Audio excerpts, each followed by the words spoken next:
Hi everyone, I'm back. I'm Jodi Duval. I am part of the faculty here at HOMeHOPE and I am CEO of HOMeHOPE Australia, spreading the word through Australia, moving the needle on health as much as we can. Here, I want to talk about mold. Now, this series is really about common questions for me that I get asked from clients or things that I see often in clients that are missed or are asked by practitioners, which I mentor. What I'm talking about today is that mold is invisible until your body tells the story. Now, we know that mold isn't always visible. We know that often your patients or our own bodies gives the first warning sign before their eyes do. This is a very important topic to me because it can literally be the missing piece. And so when I'm looking for these sorts of components in a client's history, it's really important that we ask the right questions. And so a dedicated history taking to making sure you're covering these key questions and environmental aspects are essential to get into the complete story. So symptoms of exposure can look like fatigue, sinus congestion, brain fogs, headaches, skin rashes, chemical or food sensitivities. We see they flare indoors. They improve when spending time outdoors or away from the home or in another area in the holiday. And then so when we're looking at here, that symptom improvement can be a key sign that it is something within the home. And so then you dive further.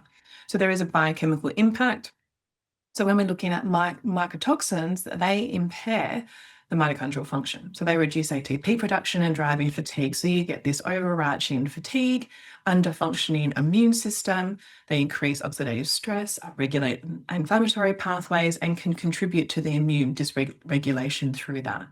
So endocrine and neurological symptoms are really interesting because they are often secondarily affected, and patients may present with hormone imbalance, mood instability, or dysautonomia. And so when we're looking at this, sometimes we can go straight towards hormone balancing and miss that there is a whole picture in association with mold. So why is it missed? And this is why I ask these questions a lot, because I see it in children, in babies, in sort of hearing loss, in hormonal implications, in chronic fatigue diagnoses. Homes and offices may appear spotless, yet they conceal mold behind walls. I had a few clients who have had brand new houses and water leakages through pipes that haven't been sealed properly. It's very common. So it's not just old homes. So it can be behind walls, under carpets, within installation. I had a client pull up their carpet, and there was black mold everywhere. So there had been leaking for some time. It can also be in aircon units where you're sitting in the office, in insulation. So it can be in unsuspecting places. And many standard blood tests are non-specific, so you don't get to see the inflammatory markers that are specific for, or we don't often do mycotoxin panels that are more expensive often and not commonly tested with the doctor. So differential diagnosis can also be challenging because symptoms overlap, as I said, with chronic fatigue or fibromyalgia, autoimmune conditions, and there can be a big confusion because it also can layer on top of other symptoms if a client has walked into a house and then has been exposed. So what do we do? Thorough assessment, like I said, environmental history taking, record taking is key, that you're asking the right questions. And I often get my clients to step away, and that's their homework after the consult, to look at their house, to investigate, to see where they think that there might be a leak.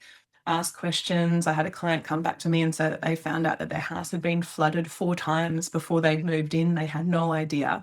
So you don't know unless you ask. So then what we can do is testing. The building biologists are in generally every country, every state. So you can use testing, environmental testing from them. You can do home swabs. You can do air sampling. You can do laboratory testing for our body. We can do mycotoxin urine panels, inflammatory markers. We can do mast cell mediators. So there is a lot of things that we can bring together, but generally those testings are not necessary if you've found the source and then you clear it or work to get that fixed. So intervention short term, I really like to have HEPA filters in the house or in the bedrooms, particularly at night time. You can look at binders like charcoal, bentonite, short term antioxidants, glutathione, and gentle detoxification strategies. Looking at this remediation is key. So environmental remediation of the mold and supplementation alone, generally what you can't resolve the ongoing exposure. You're just masking it. So it really is key to get that remediation done or advice on how to do that. So supporting gut and liver pathways to enhance that resilience during the time of exposure, but also after is absolutely essential. So if you notice a patient feels better away from their home or office, or it started when they went into a home or into an office or a time or a place of residence, then test the environment, see how you can best support detoxification, and their body might be telling the story that their eyes or we can't see.